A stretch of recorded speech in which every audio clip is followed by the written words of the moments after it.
Ağstafada 10 günə yaxındır məktəb elektrik enerjisiz qalıb.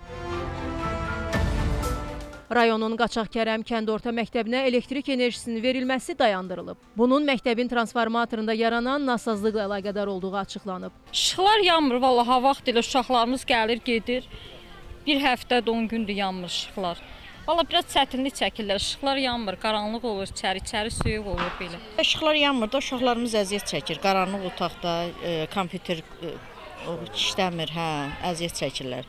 Bir həftə 10 gündür yanmır da, belə düzəlsə yaxşı olar. Məktəbin elektriklə yanaşı digər problemləri də var. 1984-cü ildə istifadəyə verilən 600 şagird yerlik təhsil ocağının binası qəzalı vəziyyətdədir. Məktəbin bu vəziyyəti də valideynləri narahat edir. Məktəbdə kompüter sistemləri yoxdur, məktəb özü bərbad vəziyyətdə, pol çürüyür, patolog başa uçur. Nə olsun savadlı müəllimlərimiz var, nə olsun keyfiyyətlidir. Elektrik 10 gündən çoxdur, heç bir bərbad yoxdur. Nə demək olar? Uşaq çöllərdə, bayırlarda, qaranlıqda bir elə vəziyyəti varmı ki, məktəbin ışıq düşək, uşaq da dərs keçər?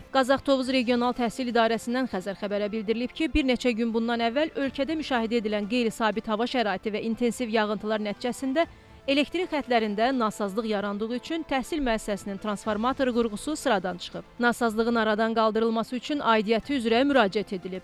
Yaxın günlərdə məsələnin həll edilməsi üçün müvafiq tədbirlər görülür deyə açıqlamada qeyd olunub. Cümşüd Məmmədov, Kəmalə Əlmuradova, Xəzər xəbər.